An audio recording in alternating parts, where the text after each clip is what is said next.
bu njëkk bi mooy ni ñuy jëfandikoo justice léegi de manière bête et méchante pour di yàq ay nit wala di métital ay nit. Sénégal tey ñiy yàq Sénégal les plus grands dangers pour le Sénégal juróomi nit la muy président ministre de l'intérieur procureur ak ñaari juge yoo xam ne dossier liquidation yépp ci ñoom lay jaar.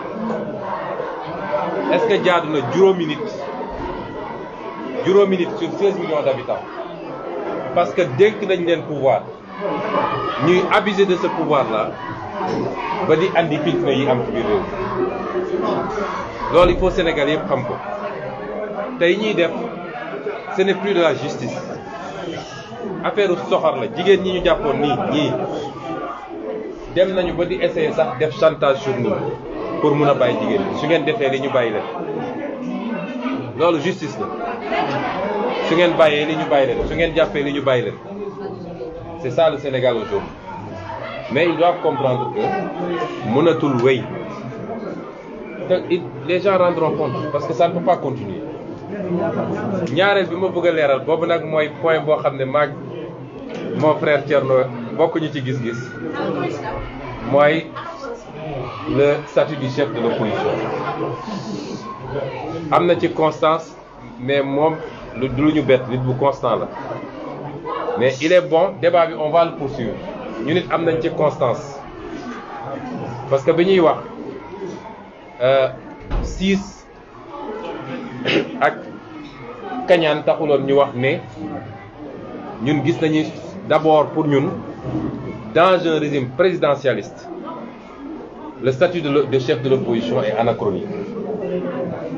moo tax amul États-Unis amul France régime yi nga xam ne c'est des régimes présidentialistes amul. ñi ko am c'est les régimes parlementaires moo tax di nga ko gis Canada di nga ko gis Angleterre. Pourquoi? Parce que le débat démocratique là-bas se joue au niveau de l'Assemblée nationale et 2 fois par semaine le Premier ministre se présente et le chef de l'opposition est en face de lui. soo seetee ni ñuy defaree seen parlement sax dañuy jàkkaarloo ba jege et le débat se poursuit là-bas durant tout le mandat. lu ñu def ci ñaari fan yu weesu nii gouvernement bi li mu def bu ñëwee premier ministre taxaw pour défendre ko l'opposition jàkkaarloo moom ne ko baaxul wala baax na donc su premier ministre waxee ba pare chef de l'opposition mooy jóg wax. Pourquoi? Parce que dans ce genre de régime et comme dans le nôtre d'ailleurs la vie démocratique se poursuit particulièrement à l'Assemblée. Le débat démocratique parce que mosoo gis élection présidentielle boo xam ne dañ ciy jóge mu am ñaar ñu am statut. On n'a qu'un seul président de la République ñeneen ñi nañ dem ngeen bu waat préparé wu. Par contre suñu jógee élection législative dina am une majorité mais dina am ñeneen ñoo xam ne ñi ci ëpp doole am nañu groupe parlementaire ba ñuy am par benn député. ñooñu nag daje assemblée war a voter la loi de finances les lois organiques war a contrôler l'action du gouvernement war a représenter le peuple.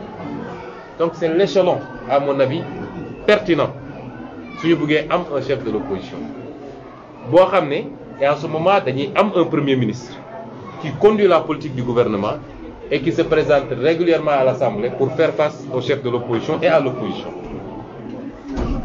Et loolu c'est important pour renforcer notre démocratie parce que bu boobaa amatul benn chef de parti bu naan man dépassé naa assemblée.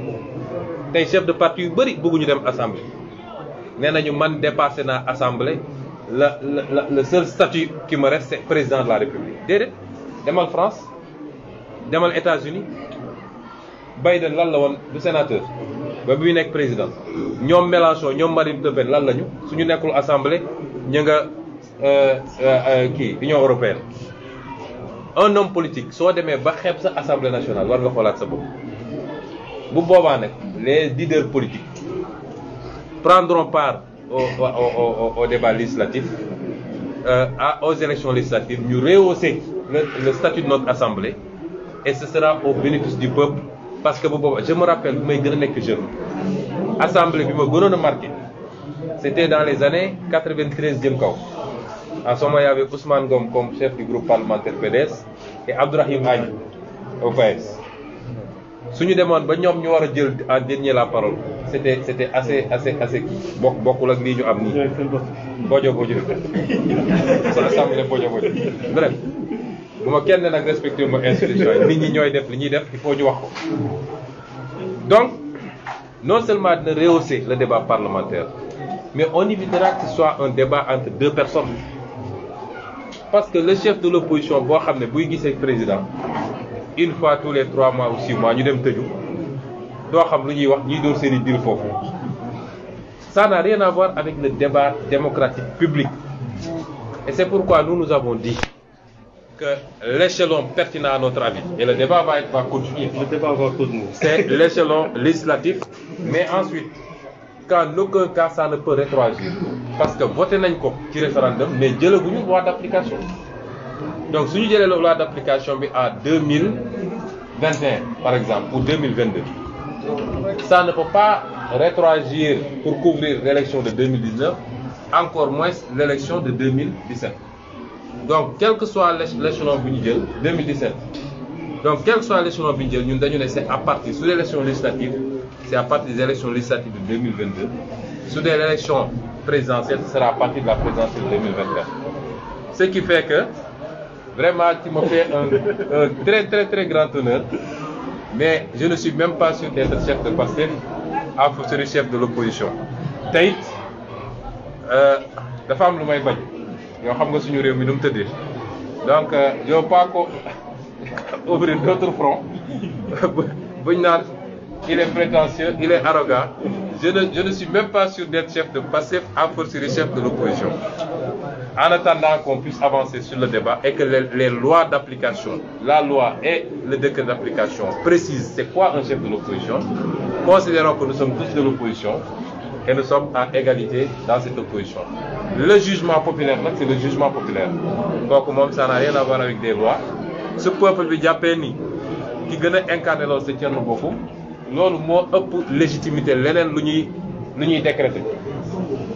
Et ça suffit pour en tout cas rassurer tout le monde. Loolu rek laa bëggoon a mottali. Sëñ Thierno, merci beaucoup.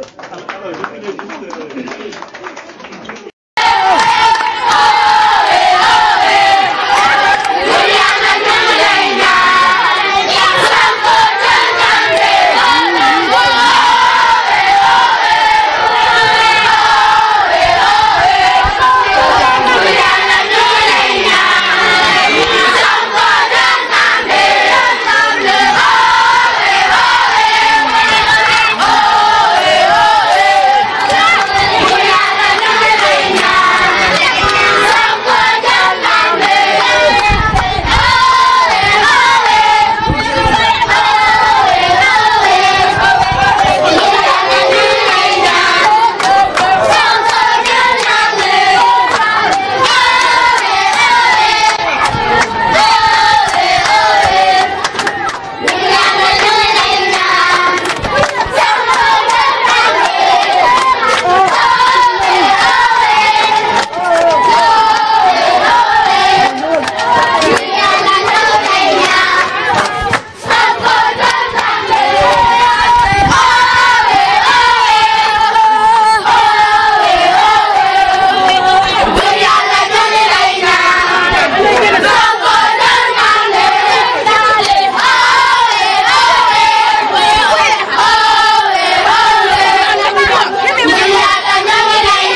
Y'en a marre.